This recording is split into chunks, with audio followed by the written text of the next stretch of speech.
दंगा पुलिस हथियार लिए सामने घूर रही थी। उंगलियां ट्रिगर पर थीं। आसपास के लोग मानो किसी भयानक राक्षस के आने का इंतजार कर रहे थे, पर उन्होंने ध्यान नहीं दिया। पीछे से खून के प्यासे ज़ॉम्बी आ गए। आपका स्वागत है 2025 की आखिरी फिल्म ज़ॉम्बी लहर में। अमीर व्यवसायी सैंड्रा काम से शहर आती है, पर देखती है कि सड़कें जल्दबाजी में भागते राहगीरों से भरी हैं। हर घर बंद है और कुछ परिवार इस मुसीबत की जगह से भाग रहे हैं।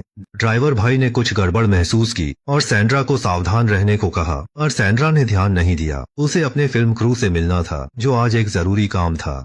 हालांकि पूर्व निर्धारित निर्देशक गायब हो गया, घर बंद था और फोन भी नहीं लग रहा था।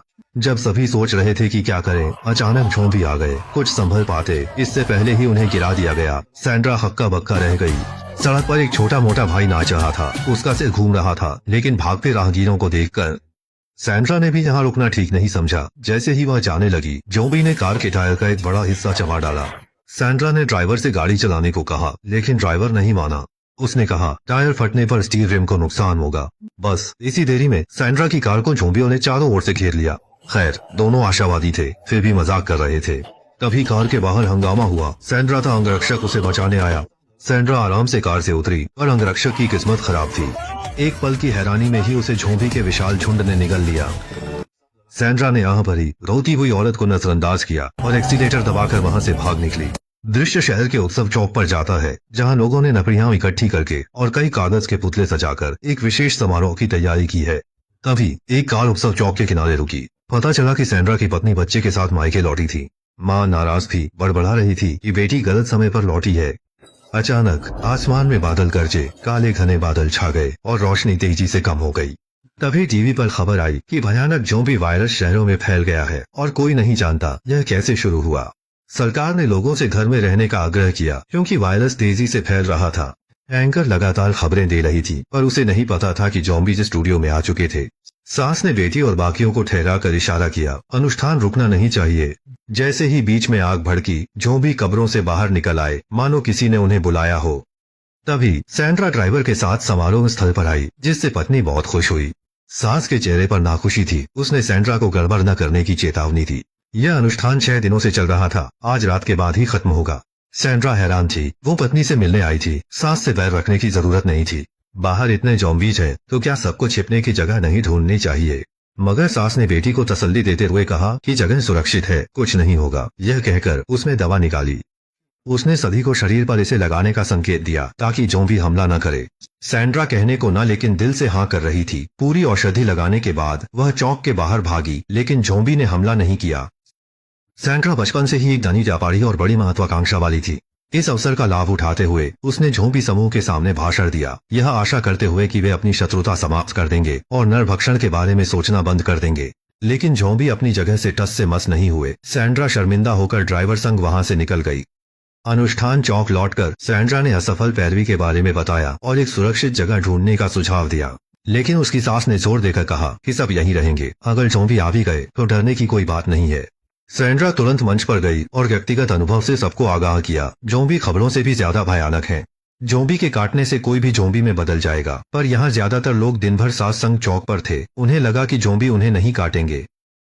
सैंड्रा गुस्से से दांत पीसता है, महाशक्ति का इस्तेमाल कर इनाम देकर स्वयं सेवक भर्ती करता है, ताकि सबको दिखा सके ज़ॉम्बी काटते हैं या नहीं।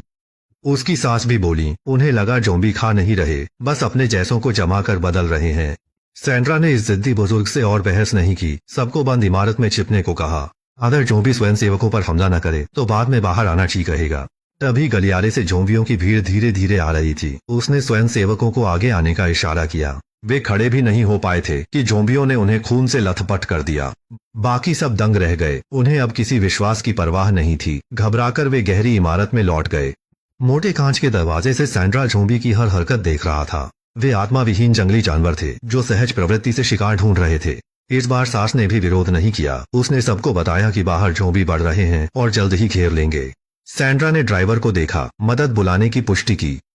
अब सबको बस अंदर ही रहना था। अचानक भीड़ में हंगामा मच गया। घायल हुए स्वयंसेवक भी अब ज़ॉम्बी में बदल चुके थे।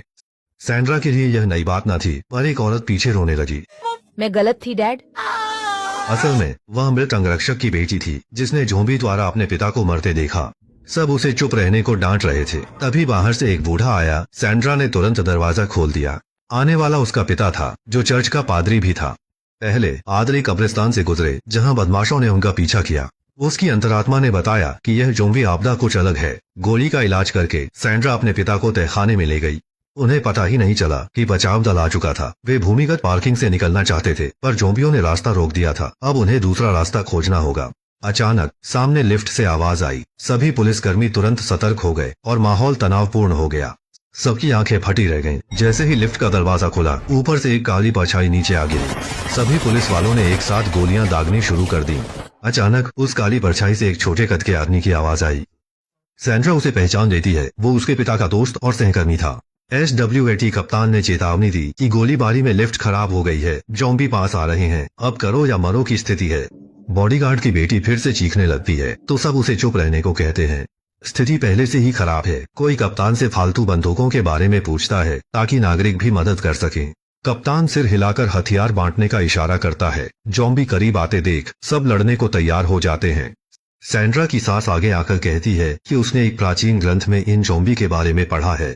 वे सबका पीछा इसलिए कर रहे हैं क्योंकि उन्हें एक युवती का खून चाहिए। अगर वह दे दिया जाए तो ज़ॉम्बी खुद चले जाएंगे। पादरी ने अफवाह सुनी, सास की सलाह आजमाने का फैसला किया। एक बूढ़ी औरत खुद आती है और पादरी मना कर देता है। वे जल्दी से एक लंबी लड़की को चुनते हैं, लेकिन रक्त निकालने के लिए खास चिकित्सा उपकरण की जरूरत होगी। सास को याद आता है तीसरी मंजिल पर चिकित्सा कक्ष है। सैंड्रा औजार ढूंढने जाती है। उनके साथ ड्राइवर और रैम्बो थे। वे लिफ्ट शाफ्ट के रास्ते तीसरी मंजिल पर चढ़ गए और गलियारे के आखिर में चिकित्सा कक्ष मिल गया। जैसे ही रक्त निकालने के उपकरण इकट्ठे हुए, नीचे से गोलीबारी की आवाज आने लगी। पता चला कि बचे हुए लोगों की ज़ॉम्बियों से मुठभेड़ हो गई है। उन्होंने बालकनी से देखा कि ज़ॉम्बियों की भीड़ चली आ रही थी। सैंड्रा ने सबको तेजी से चलने को कहा, पर आगे का गलियारा ज़ॉम्बियों से भरा था। रैम्बो ने रॉकेट लॉन्चर उठाया, रास्ता बनाने ही वाला था कि अचानक एक साया गिरा। ये ज़ॉम्बी लग रहा था, पर इसकी आंखों में ज्यादा होशियारी थी। सैंड्रा और उसके साथियों को गड़बड़ लगी। वे जान की बाजी लगाकर भागे, पर आपातकालीन सीढ़ी बंद थी। रैम्बो गोली चलाता रहा, पर ज़ॉम्बी पर कोई असर नहीं हुआ। सैंड्रा घबराकर चिल्लाई, कहीं यह ज़ॉम्बी किंग तो नहीं है। उसने माँ अलविदा बुदबुदाया, लेकिन ज़ॉम्बी किंग बेचैन होकर बार बार माँ दोहराने लगा। फिर ज़ॉम्बी किंग ने सच उगला, बताया कि माँ बचपन से उसे मानव मांस खिलाती थी और हैनिबल नाम दिया था, इसीलिए वह ऐसा बन गया। सैंड्रा ने उत्सुकता से पूछा, उसकी माँ कौन है? ज़ॉम्बी किंग ने एक जाना पहचाना नाम बुदबुदाया, सैंड्रा की सास। ज़ॉम्बी किंग को शक था उसकी माँ पर शैतान का कब्जा है और उसने एक विशेष अनुष्ठान से कई मृत आत्माएं बुलाईं। यह ज़ॉम्बी आपदा उसी ने की थी। अब जैसे ही उसे होश आया, ज़ॉम्बी किंग चाहता था कि सैंड्रा अपनी माँ को मुक्त कराए और यहाँ के ज़ॉम्बी से वह खुद निपटेगा। लेकिन सैंड्रा नहीं जानती थी कि उसके पादरी पिता ने उसकी सास को पहले ही पहचान लिया था। जब सास ने कुंवारी का रक्त चढ़ाने का सुझाव दिया, तब पादरी को पुरानी बुरी आत्मा याद आई। उसे कुंवारी खून और भेष बदलने में महारत थी। अब सास ने भी भेष बदलना बंद कर दिया और अपना बेहद भयानक चेहरा दिखाया। खैर, पादरी ने पवित्र जल पूरे जोर शोर से छिड़का। सैंड्रा और बाकी लोग तहखाना में लौट आए थे। उसे ज़ॉम्बी किंग से पता चला कि ज़ॉम्बी ध्वनि के प्रति संवेदनशील होते हैं। सैंड्रा ने सबको वाद्य यंत्र पहनाकर खुले में गाने नाचने को कहा। जब सारे ज़ॉम्बी जमा हुए तो उन्होंने तुरंत सबमशीन गन उठा ली और अंधाधुंध गोलीबारी की। खाली कारतूस जमीन पर गिरे और ज़ॉम्बी गेहूं की तरह ढेर हो गए। दुष्ट आत्मा से ग्रस्त सास भी पवित्र जल से मरणासन्न हो गई थी। फिर उसके मुंह से एक छाया निकली, जिसे पादरी ने तुरंत बोतल में बंद कर लिया।